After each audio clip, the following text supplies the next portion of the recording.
A radical plan for American military domination first surfaced during the administration of George H.W. Bush. In 1992, Paul Wolfowitz, working in the Department of Defense, was asked to write the first draft of a new national security strategy, a document entitled the Defense Planning Guidance. The most controversial elements of what would later come to be known as the Wolfowitz Doctrine were that the United States should dramatically increase defense spending, that it should be willing to take preemptive military action, and that it should be willing to use military force unilaterally, with or without allies. This new reliance on military force was necessary, according to Wolfowitz, to prevent the emergence of any future or potential rivals to American power, and to secure access to vital resources, especially Persian Gulf oil. This caused uproar when it was leaked, and the Europeans got upset, and people like Colin Powell and George Herbert Walker Bush, and to some extent even Cheney said, you know, this is kind of out there, guys. You gotta tone that down, because the end of the Cold War is not necessarily a green light for us to go ballistic and building up our military and pushing countries around using the sword rather than diplomacy. But these guys never let go of that. Out of power during the Clinton presidency, Wolfowitz and his colleagues affiliated themselves with a number of influential conservative think tanks. In 2000, they would craft yet another proposed national security strategy, this one published by a right-wing think tank calling itself the Project for the New American Century. At its core, the document revived the Wolfowitz Doctrine. It called on the United States to increase the military budget by up to $100 billion, to deny other nations the use of outer space, and to adopt a more aggressive and unilateral foreign policy that would allow the United States to act offensively and preemptively in the world. The elimination of states like Iraq figured prominently in this grand vision. They were coming out against the policy of every American president, from Nixon to Clinton to even George Bush in his first year. They wanted to change that. But even these hardline conservatives knew that the Wolfowitz Doctrine was likely too radical to win the support of the foreign policy establishment, their own Republican Party, and the American people.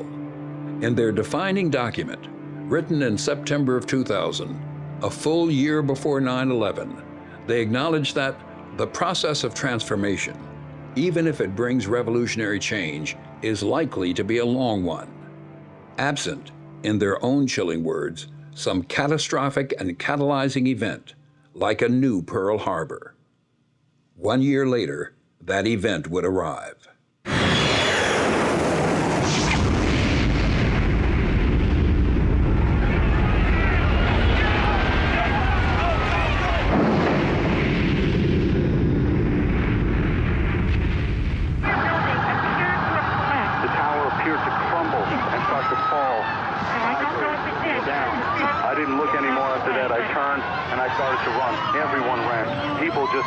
People ducked into doorways, and people didn't stop to look behind. I felt so sick that I couldn't breathe at all. I just find it's really hard to talk.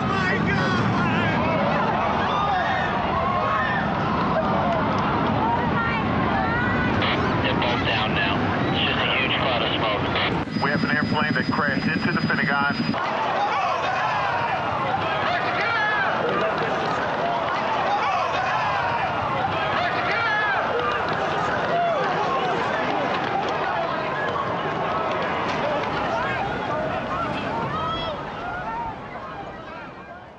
After 9/11, we have a very clear experience of what terrorism is, and people should feel afraid. The question is, what policies will make us more safe? So the fear is legitimate, but it is manipulated, and that's the core of the Bush policy, to manipulate that fear. There will be no going back to the era before September the 11th, 2001, to false comfort in a dangerous world.